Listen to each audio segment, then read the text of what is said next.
Starkers, hoy estamos aquí en una nueva entrevista, hoy estamos con Paul y hoy tenemos a un invitado muy especial, hoy hablaremos de entrenamiento de fuerza, entre otras cosas. Hoy tenemos a Sergi Manzano. ¿Cómo estás, Sergi? Muy bien, encantado de estar aquí y vamos a darle caña. Nosotros también estamos encantados de tenerte y de hablar de muchísimas cosas. Empezamos la entrevista hablando de ti, quién eres y cómo te defines.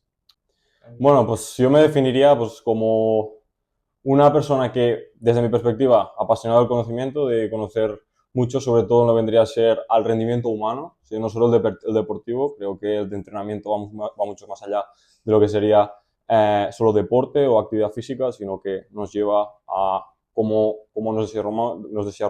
desarrollamos como biología humana, ¿sí?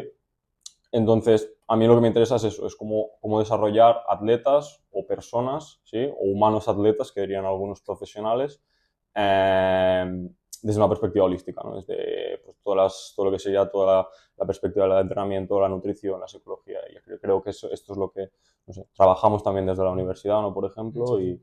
y lo que busco yo también aplicar con todos los atletas que llevo, ¿no? Muy bien, yo ahora te quería preguntar sobre el por qué te interesaste por dedicarte al mundo del entrenamiento.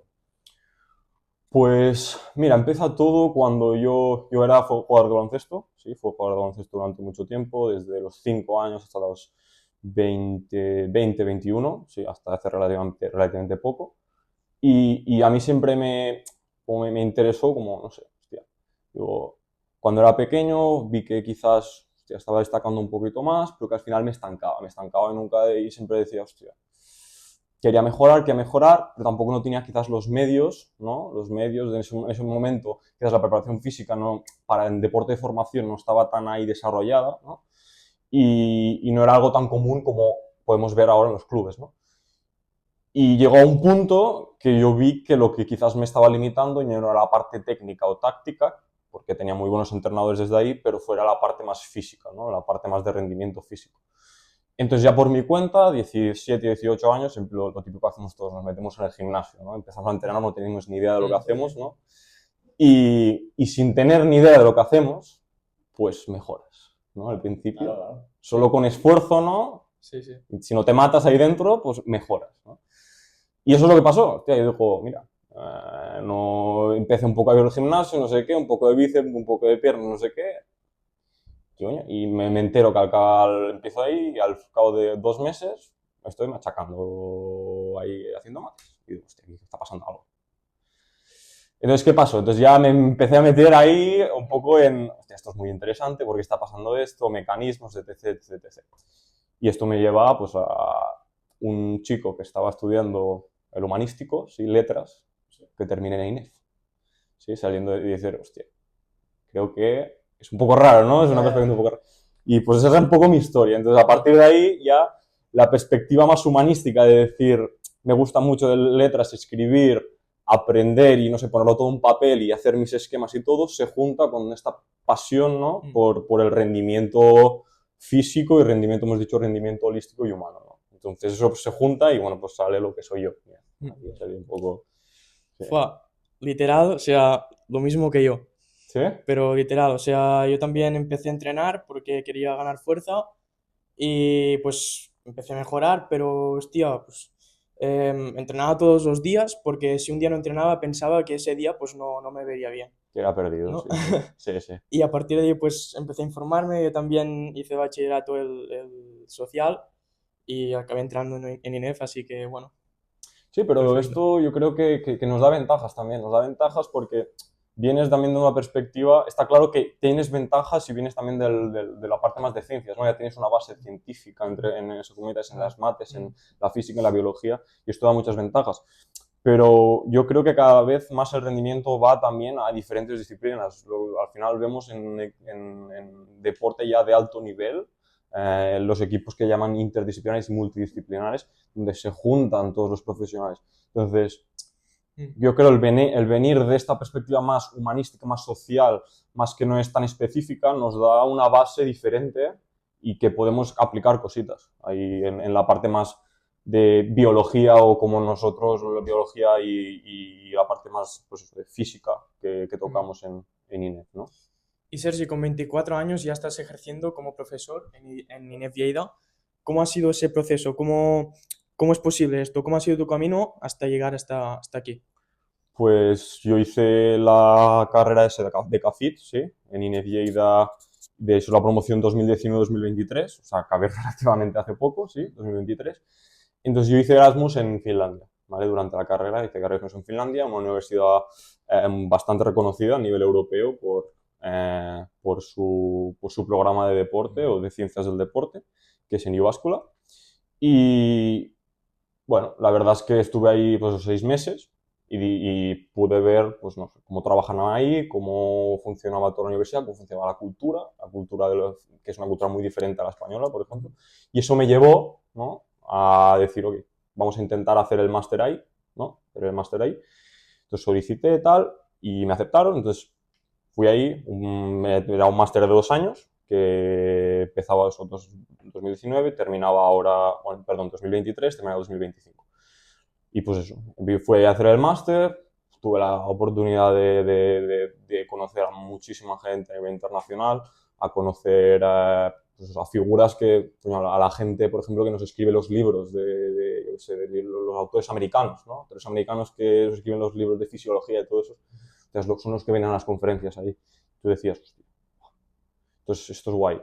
Entonces, llegas ahí y esta sería la perspectiva como más, digamos, como académica, entonces termino este máster y entonces ya doy solicitud aquí a la universidad y después la parte más aplicada, ¿no? La parte más aplicada pues ha sido empecé con el baloncesto, ¿sí? Entrenador de baloncesto, después me metí en la preparación física a medida que íbamos aprendiendo en la preparación física y después ya estoy afuera llevando a llevar a atletas a nivel individual de diferentes deportes, porque es que ese es lo bueno del rendimiento, cuando es rendimiento a nivel de perspectiva general, es que llevar diferentes deportistas de diferentes disciplinas te da una base excepcional. Diferentes disciplinas y diferentes edades, ¿sí?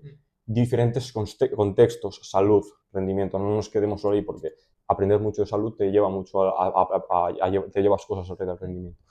Y un poco combinar estas dos vertientes me llevan a eso, a dar la solicitud ahí en INEF, también pues por ser alumno de la casa también y eso supongo ya era un poco el pesado que no callaba, ¿no? Que todo el rato tenía cuestiones, ¿no? Las clases y todo eso y un poco pues al final la vida te lleva ahí, ¿no? Y intentas hacerlo lo mejor que puedes. No, no, la verdad que es admirable lo que estás consiguiendo con tan solo 24 años. Por lo tanto, te quería hacer la última pregunta para terminar de conocerte y es, ¿cuáles son tus aspiraciones de cara al futuro? Pues mira, si te diría, mis aspiraciones van muy enfocadas a la parte más práctica, quizás no tanto académica, ¿vale? Mi primer paso ahora sería, estoy empezando el doctorado ahora, también en la Universidad de Finlandia, y mi idea es eso, es terminar el doctorado, pero sin nunca dejar la parte práctica. Porque al final es donde yo realmente me llena, ¿no? Me llena eso, y al final mi gran objetivo, yo creo, a nivel profesional, a nivel de objetivo quizás de vida, pero sobre todo a nivel profesional, es la palabra, yo creo, potencial, ¿no? Potencial. A mí lo que me gusta es desarrollar potencial y que la gente vea el potencial que puede tener.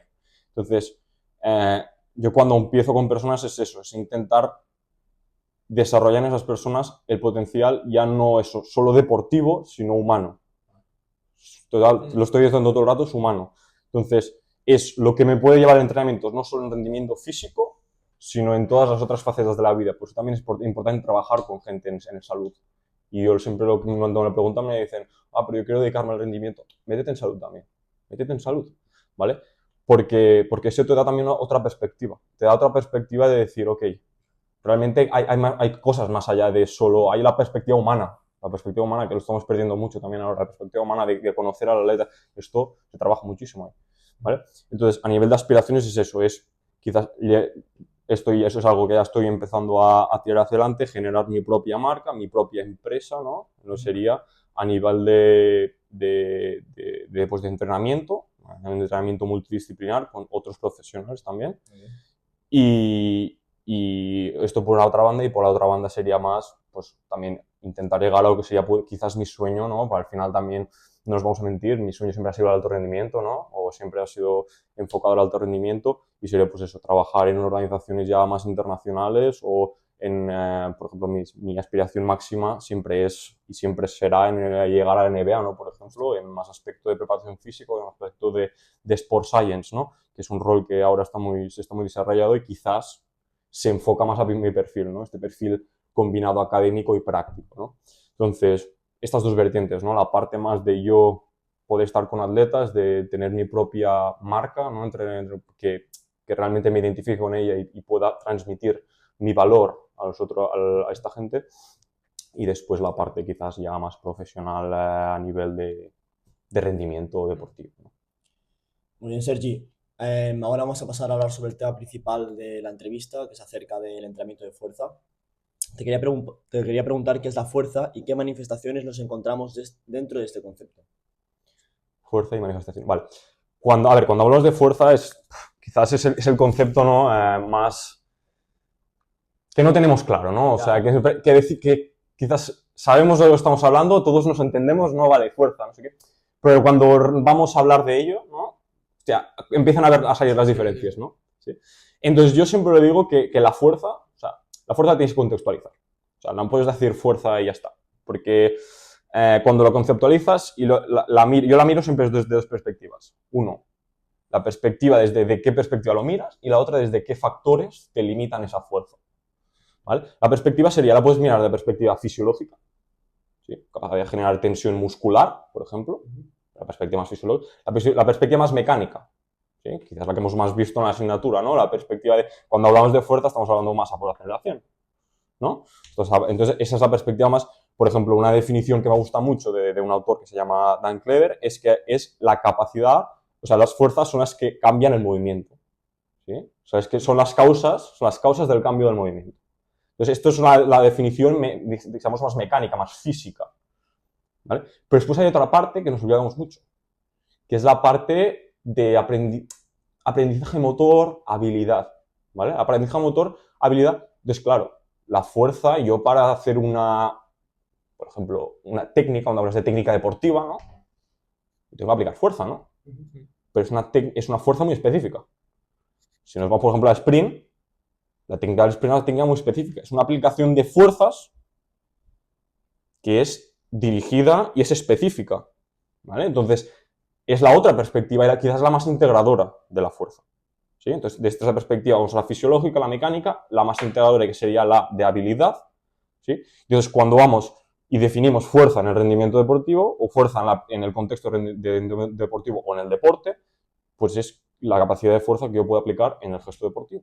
Y entonces aquí es cuando se integra todo, cuando se integran todas las perspectivas, ¿vale? Y entonces aquí esta será la parte de las diferentes perspectivas. Y la otra son los limitantes, los factores que me limitan. Factores como, por ejemplo, el tiempo. ¿Qué tiempo tengo para aplicar la fuerza? En el deporte no tengo todo el tiempo del mundo. Si soy powerlifter tengo más tiempo. Si soy jugador de fútbol o sprinter, menos. Y esta quizás sería la que más se utiliza, ¿no? Porque de aquí surgen todos los conceptos de impulso, de RFDs, o sea, de todo ahí, ¿no? Y las diferentes manifestaciones de la fuerza que, bueno, ahora las comentaremos. Pero no solo es eso, también es, por ejemplo, ahora hablamos de tiempo, el espacio. Espacio, ¿qué sería? Por ejemplo, el espacio sería cuando hablamos de posición, de metros, de centímetros, ¿vale? No es lo mismo, por ejemplo, hacer un press banca aquí que hacer todo el press banca, que son diferentes manifestaciones de la fuerza, ¿sí? Quizás podremos decirlos parciales, completas. ¿Qué pasa si el perfil de la fuerza es diferente? Yo puedo hacer una press banca con fuerza, con lo que sería una banda elástica y esto cambia el perfil de resistencia completamente. Entonces, esto está cambiando sobre ese espacio la aplicación de la fuerza, ¿no? Entonces ya tenemos espacio y tiempo. Y otra, por ejemplo, es interacción. Vale, tú en el gimnasio estás ahí con la barra y tú con tus pensamientos. Vale, ahora ponle un tío que te está gritando. Ahora vete al campo y aplica la fuerza en tu contexto deportivo mientras un tío te está intentando quitar la pelota. ¿Vale? Y eso es aquí yo cuando vemos del concepto de especificidad. ¿Qué está pasando en el campo? Y cuando, vale, quizás yo quiero mejorar en el gimnasio, ¿vale? Pero el gimnasio es general. Eso es general. ¿Vale? Es general. Y estos son las perspectivas y factores limitantes. Vale. Y bueno, faltan las manifestaciones Sí, o sí. mecánicas. Bueno, puedes mencionarlas. Vale. Cuando hablamos de manifestaciones, pues eso, las principales, a mí las que me gustan mucho, que han comentado, es cuando utilizas las fases de contracción muscular y lo combinas con el tiempo disponible que tienes. ¿Vale? Que sería la reactiva, manifestaciones reactivas, de fuerza reactiva, manifestaciones de fuerza explosiva, ¿vale? Manifestaciones de isométricas, ¿sí? Donde pueden ser más con el tiempo limitado o sin el tiempo limitado. Entonces, si hablamos de concepto de RFD o no, de RFD quizás más temprano, RFD más tardío, y también la fuerza excéntrica. Porque la fuerza excéntrica, coño, ahora que se estamos poniendo más, se está poniendo más énfasis, pero si vais a un autor que se llama Cal Dietz, americano, siempre tiene un sistema de entrenamiento solo enfocado a decirnos que cada acción deportiva o cada acción que realizamos tiene una fase excéntrica, una fase isométrica, una fase concéntrica. Y él lo lleva un poco al extremo. Él lo lleva a entrenar específicamente una fase en solo excéntrico, otra solo isométrico, otra solo concéntrico. ¿Vale? No entraremos ahí porque esto es otro podcast entero, ¿vale? Pero sí, aquí tenemos diferentes perspectivas. Vale. Nos ha quedado todo clarísimo. Espero que sí. Si no, podéis preguntar. Si no, podéis preguntar. Hay diversos autores. Uno de los que hemos encontrado es americano, es Mark Rippetoe, que defiende que la fuerza es la adaptación física más importante, básicamente porque mejora los demás atributos físicos. ¿Qué opinas de esto? Mark Rippetoe, creo que se llama, bueno, para contextualizar un poco para vuestra audiencia, es como, digamos, como el padre de la fuerza a nivel americano, porque es un entrenador de powerlifting. ¿Sí? Entonces, sí creo el sistema posiblemente el más famoso para gente que empieza a entrenar fuerza, pura fuerza, que es el de Starting Strength, ¿no? Que es un modelo muy fácil de seguir, ¿vale? O sea, podríamos decir para tontos, ¿no? Que esto nos va muy bien a gente que nos va muy bien seguir las pautas y que ha tenido mucho éxito. ¿Por qué? Porque es muy fácil de seguir, ¿vale? Entonces, respecto a esta pregunta, siempre que alguien afirma algo, yo siempre me voy a mirar, ok, ¿qué sesgos puede tener esa persona? ¿Vale? ¿De dónde viene Mark? Del powerlifting, ¿no? Entonces, cuando hace esta afirmación, él nos está diciendo que yo, si mejoro el squat, el press banca y el peso muerto, esto tiene un efecto directo en que yo aumente mi rendimiento deportivo. ¿Rendimiento deportivo en qué se depende? Pues del sprint, del cambio de dirección, de los saltos, las acciones más explosivas, en un argot más común, ¿no? Entonces yo estoy de acuerdo en que la fuerza es la capacidad madre. ¿Vale? Esto yo estoy de acuerdo. Pero esta afirmación que está haciendo él se está refiriendo a la fuerza a baja velocidad. Él se está refiriendo a contextos de powerlifting, contextos de 3 ejercicios específicos, que estos me van a llevar a una correlación 1 a mejorar el rendimiento deportivo. Y esto, en épocas tempranas del rendimiento, lo decíamos, empezamos a entrenar, nos mejora todo. Y esto nos sesga también, porque decimos, hostia, si nos mejora todo, esto me va a mejorar por toda la vida. Y yo, hostia, si continúo entrenando así, voy a ser campeón del mundo en 3 años. ¿Vale? ¿Qué pasa? Que la biología es inteligente y te frena. ¿Vale? Entonces, él lo dice desde la perspectiva. Y entonces, al principio quizás te mejorará, pero después es ya cuando tenemos que ir a la individualización del entrenamiento. Es la individualización del porque hacer esto, aquí es cuando nos cargamos a los atletas. Porque yo ahora os puedo hacer una pregunta a vosotros, así me callo un rato yo. ¿Vale? Cuando os hablan de atleta, ¿qué es la primera imagen que os viene a la cabeza? Un sprint, un corredor. ¿Os viene a la cabeza un powerlifter que levanta 800 kilos? Atleta no. Atleta no. Yo con eso no estoy diciendo que no sea difícil el powerlifting. El powerlifting es muy difícil. Y es un arte el powerlifting. Es un arte. Pero tenemos que saber diferenciar fuerza a alta velocidad, fuerza a baja velocidad. ¿Vale? Tenemos que saber. Entonces, cuando hablamos de atletas, casi siempre estamos hablando de aplicación de la fuerza de alta velocidad. De la fuerza de alta velocidad. ¿Quiere decir que después esta parte de fuerza a baja velocidad no nos vaya bien? Sí, pero a unos atletas mejor que a otros. A atletas esto va a ser una gran parte que les va a mejorar lo otro. A otros te los vas a cargar. A otros les vas a quitar de lo suyo. A los atletas más elásticos, mucho entrenamiento de fuerza te los cargas. Les quitas de su superpoder. ¿Vale? Entonces ahí un poco es una respuesta muy larga, pero creo que abarca diferentes... Vale, te voy a poner un ejemplo, ¿vale? Imagina que soy un futbolista con un pequeño déficit de velocidad, sobre todo en los primeros metros, en comparación con el resto de mis compañeros. ¿Cómo enfocarías mi entrenamiento en periodo transitorio sin entrenamientos con el grupo, como preparador físico, y qué estímulos priorizarías? Vale, o sea, tienes un déficit en la aceleración. Eso es. Vale, pues cuando hablamos de sprint, no, porque al final estamos hablando de aceleración o estamos hablando pues, de acelerar y después sprint, ¿no?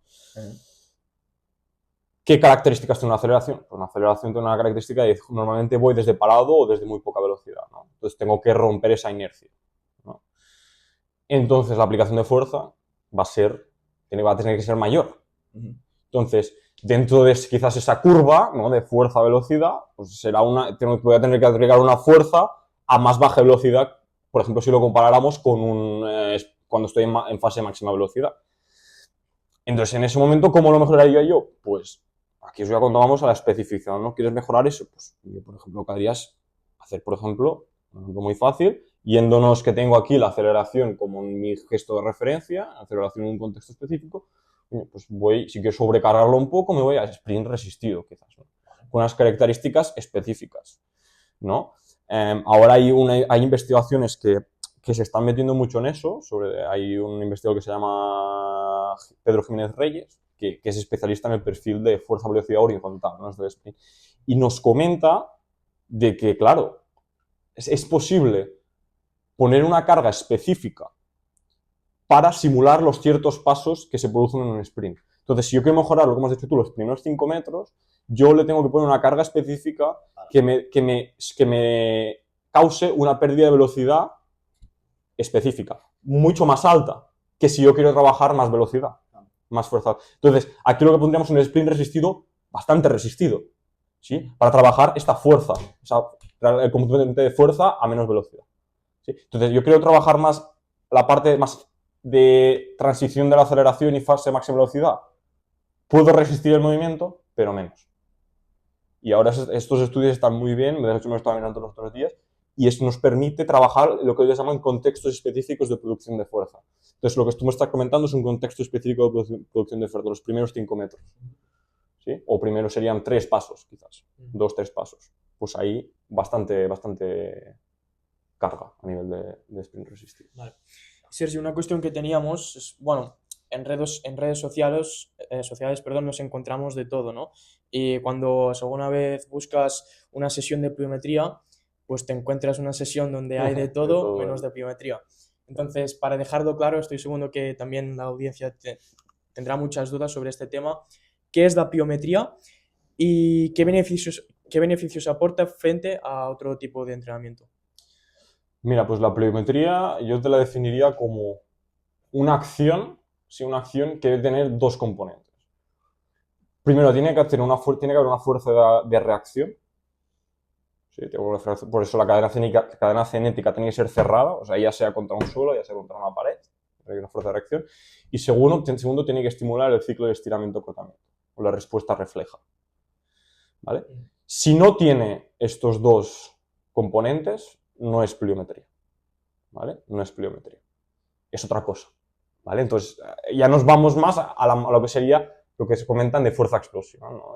Yo siempre lo digo, muy fácil de ver, es la diferencia que tenemos quizás, o componentes más elásticos, ¿no? Sería, si yo tengo un CMJ, pues es un componente más elástico, ¿no? Pero yo cuando voy a un drop jump, entonces tengo el contacto al suelo, ¿cómo se llama? En el CMJ también tengo contacto en el suelo, pero no hay esa fase de acción-reacción aquí. En la fase de acción-reacción yo tengo que venir de cierta altura, ¿vale? De cierta altura.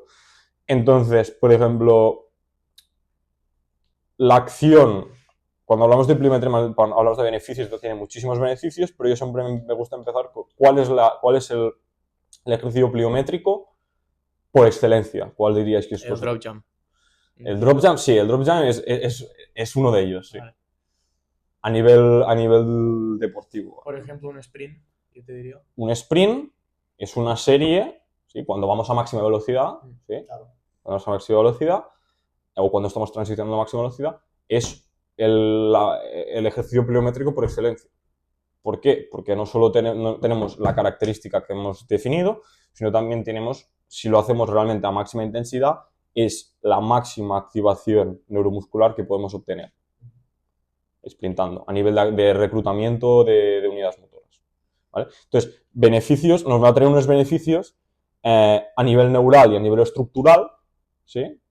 A nivel neural y estructural, por ejemplo, a nivel de coordinación intramuscular, a nivel de coordinación intermuscular, que tiene una transferencia muy grande, una transferencia que ahora podemos decir primaria, a lo que serían las acciones determinantes de rendimiento en la mayoría de deportes, ¿no?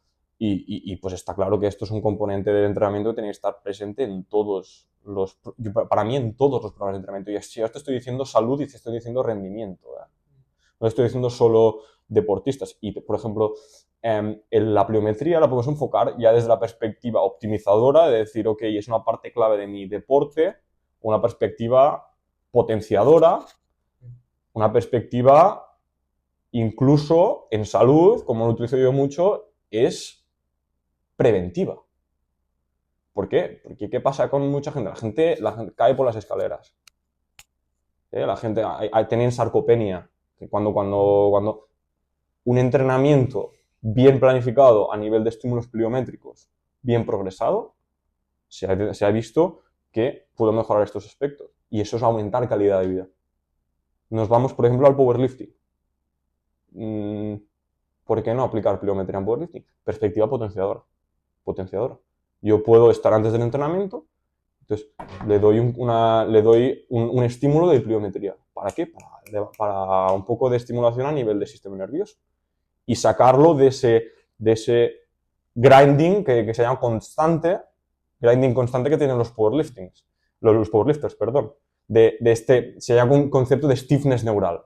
¿Sí? De stiffness neural, de estar todo el día ante cargas pesadas, tensión. Entonces, ¿qué haces? Cuando ahí vas rápido. Entonces, le das un poco de descanso, es un estímulo que te potencia, pero diferente, variación. Y después está claro que para el rendimiento. Vale. Y, bueno, una pregunta rápida. ¿Qué nos podrías contar sobre el término de fuerza elástica? Porque o sea, es algo que está relacionado con la pliometría.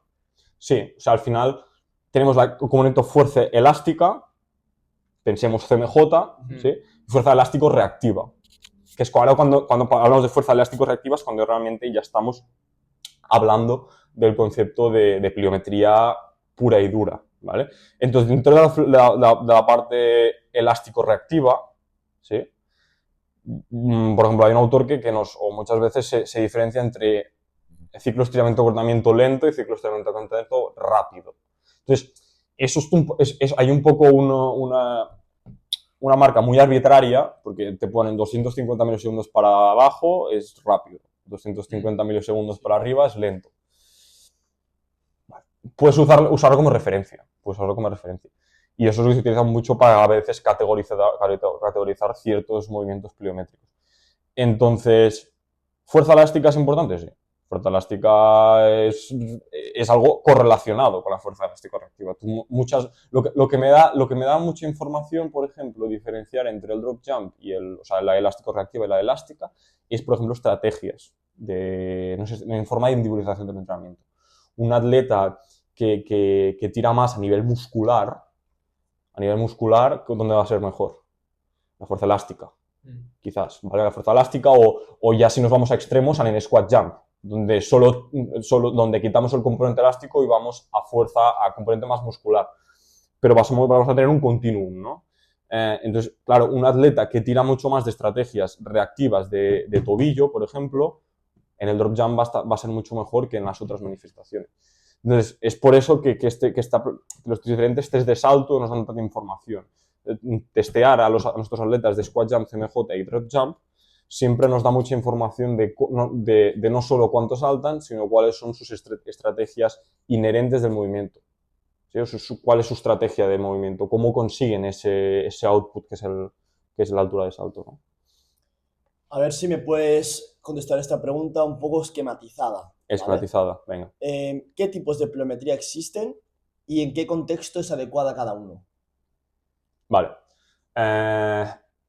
La que encontraréis más de distinción de características de pliometría, tenéis pliometría extensiva y pliometría intensiva. Pliometría extensiva podéis, para visualizarlo, por ejemplo, a nivel de tobillo, ¿sí? Y entonces normalmente acostumbra a ser tiempos de contacto bastante bajos, pero que lo que sería el momentum a nivel excéntrico, o sea, caemos de poca altura. ¿De poca altura por qué? Porque solo estoy haciendo, por ejemplo, saltitos así, a nivel de rodilla, ¿sí? Entonces esto sería pliometría extensiva. Extensiva aquí significa volumen. Puedo hacer más volumen de ello porque la intensidad es menor, ¿vale? Entonces cuando me voy a la pliometría intensiva, ¿vale? La pliometría intensiva, ahora no estamos hablando de tiempo de contacto corto, tiempo de contacto, estamos hablando de la intensidad del estímulo en ambos casos, ¿vale? Después de eso ya podemos hablar de ciclo de estiramiento rápido o corto. Ahora pondremos ejemplos dentro de la intensiva de ambos casos, de CA corto y CA largo, ¿vale? Pero cuando hablamos de intensiva, normalmente lo que estamos hablando es que, por ejemplo, una característica es que yo caigo de más alto o, algo relacionado también, que mi velocidad de caída, ¿sí?, va a ser mayor. ¿Sí? Va a ser mayor. Entonces, las fuerzas a nivel excéntrico van a ser mayores. ¿Sí? Van a ser mayores. Entonces, esa transición de fuerzas entre fase excéntrica, isométrica, concéntrica, va a tener más demandas a nivel mecánico y a nivel fisiológico, ¿vale? Entonces, un ejemplo muy claro sería pues, la diferenciación entre drop jump y depth jump.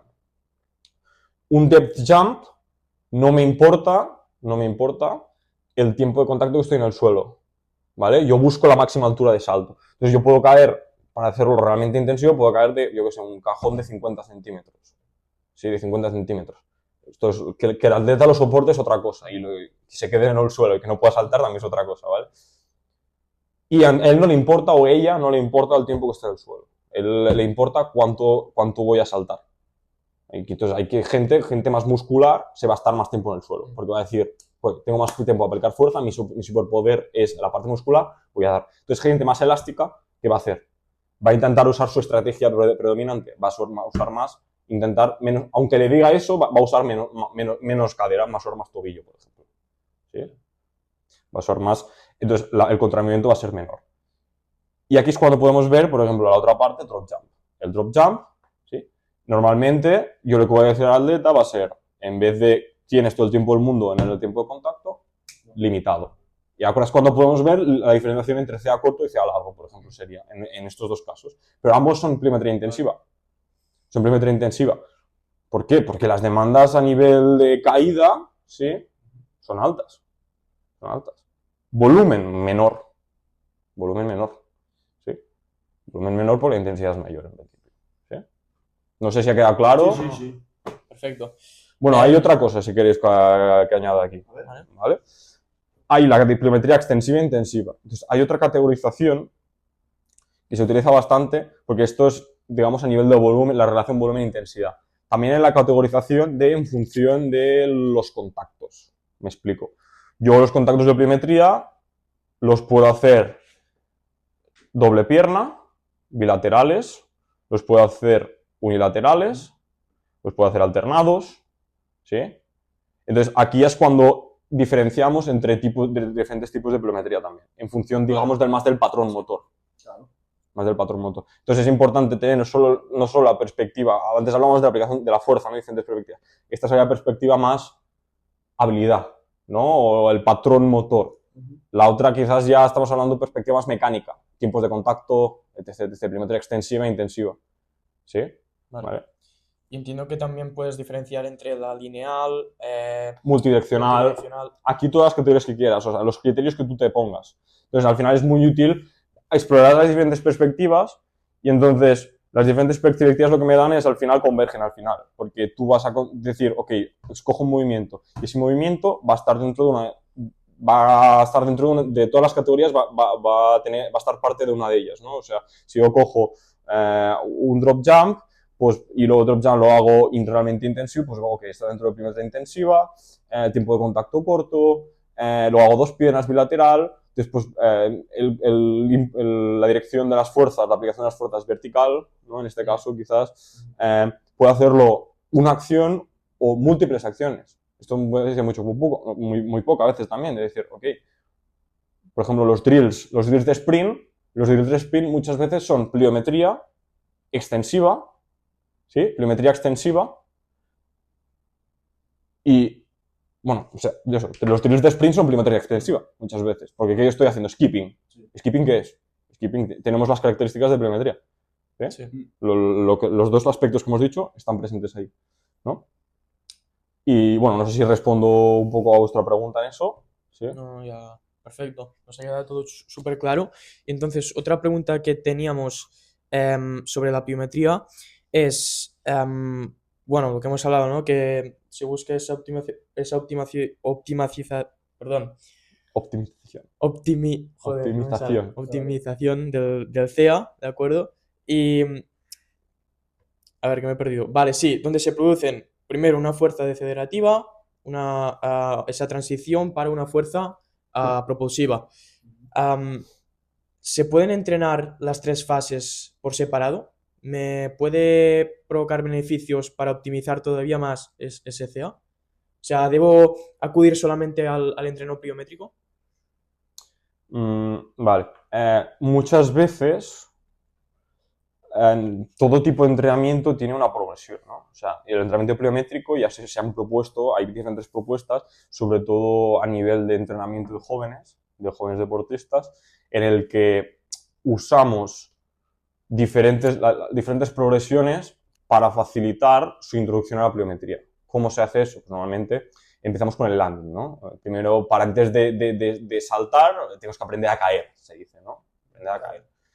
Y después pasamos normalmente a la pliometría extensiva y después a la intensiva. Es una progresión muy lógica, ¿vale? Pero esto también tenemos que tener en cuenta que tiene una aplicación limitada, porque realmente muchas veces estamos interfiriendo sobre el patrón motor también. Porque si yo solo enseño a una persona a hacer el landing o a aprender la caída, ¿sí? Eso no es el mismo patrón motor de un salto. Entonces, para mí, la perspectiva de solo entrenar el landing o entrenar las diferentes fases por separado tiene una perspectiva más preventiva al inicio, y yo lo haría, de hecho lo hago, o sea, empezar con el landing, empezar esta progresión, sí, la progresión de extensiva e intensiva, sí. Pero muchas veces, en vez de solo usar eso, hay otras modificaciones que podemos hacer para facilitarle la vida a nuestro deportista y hacer que la acción sea un salto. Y aquí es cuando modificamos el espacio, o sea, no siempre tengo que saltar sobre tan duro, puedo saltar sobre la hierba, puedo saltar sobre colchonetas, puedo saltar usando bandas elásticas. ¿Qué hace la banda elástica? Me quita espacio, me quita fuerza a nivel de frenado. Yo esto a nivel de salud lo utilizo muchísimo, las bandas elásticas para introducir los saltos. Y hacen saltos que parecen atletas. ¿Pero por qué? Y eso les da confianza, desinhibición. Ya está. O sea, usas las bandas elásticas y dices, ahora vas a soltar mucho y no te preocupes que vas a tener poca demanda a nivel de aterraje. Y con una confianza excepcional. Poco a poco, ¿qué vas haciendo con la banda elástica? Pues menos tensión a la banda elástica, menos tensión, hasta que llega un punto que están haciendo el salto normal. ¿Han hecho landing? Sí han hecho landing. Sí que han hecho landing, pero integrado. Modificando el movimiento. Yo puedo hacer el movimiento, el problema es que muchas veces no pensamos en las herramientas, en cómo modificar el movimiento per se. Si quiero hacer un salto split, quizás no tengo que partirlo y hacer solo el landing primero y después la para arriba. Quizás podría hacer el salto split y modificarle eso es lo que hemos dicho, el suelo, quitarle resistencia, ¿no? Esto sería una forma de hacerlo. No sé si había más cosas de la pregunta, que creo que me estoy dejando algo, pero... Bueno, yo lo que he leído un poco es que, por ejemplo, una manera de mejorar la capacidad de absorber impacto o esa fuerza en la fase excéntrica, por ejemplo, es realizar excéntricos lentos, por Sí. ejemplo, y con una carga elevada. Aquí es cierto, o sea, es cierto porque me va a dar esa capacidad de fuerza excéntrica, que antes hablábamos que muchas veces está muy, no olvidada, pero es como sabemos que es importante, pero al final siempre nos vamos a lo concéntrico. Siempre nos vamos a lo concéntrico, ¿no? Eso es una alternativa interesante. Sobre todo en gente principiante también. Gente principiante empezaremos con su máximo, está claro, con sus máximos, ¿no? Y a desarrollar su fuerza excéntrica, etc, etc, etc. Pero aquí estamos hablando de entrenamiento con carga. Con Ya. carga. No estamos hablando de entrenamiento con su propio peso corporal. Y además, bueno, aquí ya no es pliometría. Que aquí no es Aquí ya no pliometría, estamos ¿vale? hablando. Entonces estamos hablando de, ¿cómo se dice? Manzanas y naranjas, ¿no? Aquí. ¿Se soportan unas a las otras? Sí. ¿Vale? Entonces, complementarias. ¿Puedo entrenar excéntricos submáximos, sí, excéntricos submáximos con esta población más principiante, sí? Y después entrenar landings también. También puedo. O sea, es totalmente válido. No estás haciendo nada, ¿no? Pero después en algún momento tú lo tienes que progresar hacia hacer el salto per se. Y hacia que, porque si no al final yo voy a hacerme bueno o buena a qué, pues a caer y a controlar la caída. Pero a mí no me interesa eso, porque me interesa revertirlo, ¿no? Me interesa ir para arriba, para el lado o cambiar el movimiento, o cambiar la dirección, ¿no? ¿Vale? Y todo, pues, esto es todo el tema de la progresión, ¿no? Y el arte de cómo progresar el entrenamiento e individualizarlo. Antes de decirte la última pregunta sobre este tema, Starkers, que sepáis que estamos llegando al final, pero me gustaría que los que no nos estáis siguiendo nos sigáis. Estamos bien, hoy Oscar no puede venir. También podéis seguir a Sergi en sus redes sociales que lo tendréis aquí en la descripción. Así que seguimos con la entrevista. Vale, Sergi, última pregunta. Me gustaría que me diferenciaras los conceptos potencia, explosividad y pliometría.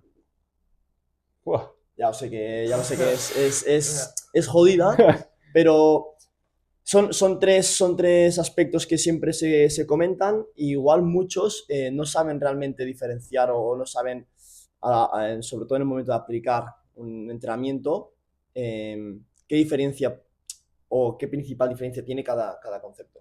Me he fijado, Sergi, que cuando hablas de ejercicios explosivos, la palabra explosivo la Siempre haces como así, explosivo. por eso. Sí, explosivo. Vale, sí, sí. A ver, yo creo que el concepto. Esto se han hecho hasta artículos científicos de eso, ¿eh? Porque el concepto de potencia y explosividad y. Vale. Vamos a poner las cartas sobre la mesa, ¿vale? Cuando hablamos de potencia, si vamos a aspecto puramente mecánico, estamos hablando de trabajo mecánico. ¿Sí? Es el ratio de trabajo mecánico. ¿Vale? Entonces, si haces tú, no entraremos a las fórmulas de todo eso, lo que muchos preparados físicos, y esto hemos tocado en la universidad, hablan de fuerza por velocidad. ¿Vale? Fuerza por velocidad. Pero esto es una resultante. Esto es una resultante porque realmente estamos hablando de vatios, de trabajo mecánico. Pero al hacer ¿cómo se dice? Los diferentes cálculos, llegamos a que potencia es fuerza por velocidad. ¿Vale? Queremos con eso, nos quedamos que potencia es fuerza por velocidad. Y el primer aspecto que tenemos que tener en cuenta de potencia es que es una variable derivada. Es una variable derivada.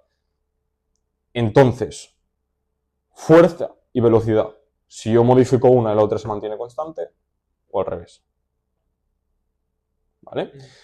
Entonces, yo puedo, si tenemos, por ejemplo, ahora me voy a la parte explosiva. Hemos definido potencia. ¿Vale? Sí. Explosivo, muchas veces en argot común, lo ponen de sinónimo de potencia. Sinónimo de potencia. ¿Vale? ¿Qué pasa? Que yo puedo ser potente. Aquí es cuando viene muy bien tener el concepto de los perfiles de fuerza-velocidad interés. Porque, claro, dos atletas pueden tener la misma potencia, pero conseguida con diferentes, porque es una variable derivada, con diferentes valores de fuerza F0 o máxima fuerza teórica y velocidad 0 o máxima velocidad teórica. ¿Vale? Entonces, aquí es cuando nos encontramos diferentes perfiles. ¿Vale? Entonces, cuando hablamos de un atleta explosivo, es difícil de determinar, porque claro, si nos referimos a potencia, teóricamente, si tienen la misma potencia, los dos son explosivos. ¿Vale? Entonces, que muchas veces cuando hablamos de fuerza explosiva a nivel teórico, ya se refieren a RFD. O sea, capacidad ratio de aplicación de fuerza por unidad de tiempo. ¿Vale? O sea, si nos vamos a lo puramente teórico, sería fuerza explosiva es RFD. ¿Sí? RFD. ¿RFD en qué bandas temporales? Bueno, depende de lo que le quieras poner. De 0 a 100, de 0 a 200, de 0 a 300, tú le pones el límite. ¿Vale? Pues sería quizás, pues eso. Depende, RFD temprano, RFD tardío. De 0 a 150 o de 150 a 300. Yo siempre es lo que digo eso. Aquí ya hablamos de fuerza explosiva. ¿Sí? Y la última que pasa, pliometría. Sí. Bueno, al final, pues pliometría, estamos hablando realmente también de fuerza explosiva, Sí, porque sí. esto ya realmente yo tengo que aplicar la fuerza muy poco tiempo, que es ese tiempo de contacto, ¿no? Entonces, ¿todo está relacionado? Sí, los tres conceptos están relacionados, pero tenemos que saber un poco, uno, como profesionales del ejercicio, saber cuál es su definición mecánica y su definición teórica, y después cuál es la que se usa en el día a día y la que usamos con los atletas, que no tiene por qué ser la misma. O sea, nosotros, al final, un gran rol de los entrenadores es transmitir la información para que la entiendan, Claro. ¿no? Entonces, ya nos estamos entendiendo cuando el entrenador o el atleta cuando hace esto de forma explosiva. ¿Lo va a hacer lento? No, lo va a hacer lento, lo va a hacer con la máxima intencionalidad. Él ya me entiende. Hazlo como una tortuga, ya me entiende, lento. ¿Vale? Entonces, aquí es cuando el arte también un poco de esa transición de la ciencia a la práctica. De que si le digo que mejorame el RFD, me va a decir, pero ¿qué me estás diciendo? ¿Vale? Sí. Entonces, quizás me va mejor decir, pues, hazlo explosivo, ¿no? Sí. Perfecto, Sergio. Pues nada, hasta aquí este primer bloque. Nos quedan muchas más preguntas, pero sería una entrevista de semanas. Así que nada, hasta aquí el primer bloque. En unos días tendréis el siguiente bloque donde hablaremos sobre periodización, así que estad súper atentos y nos vemos en el siguiente vídeo. Perfecte. Mira si està ara. Vale, sí. Si vols fer un descanset... Em pensava que ja no quedava temps per fer la segona. Vale. Bueno, Sí, fem la segona? com vulgueu. Sí, a mi com vulguis. Hem fet 3 quarts d'hora, diria. Sí. Però bé.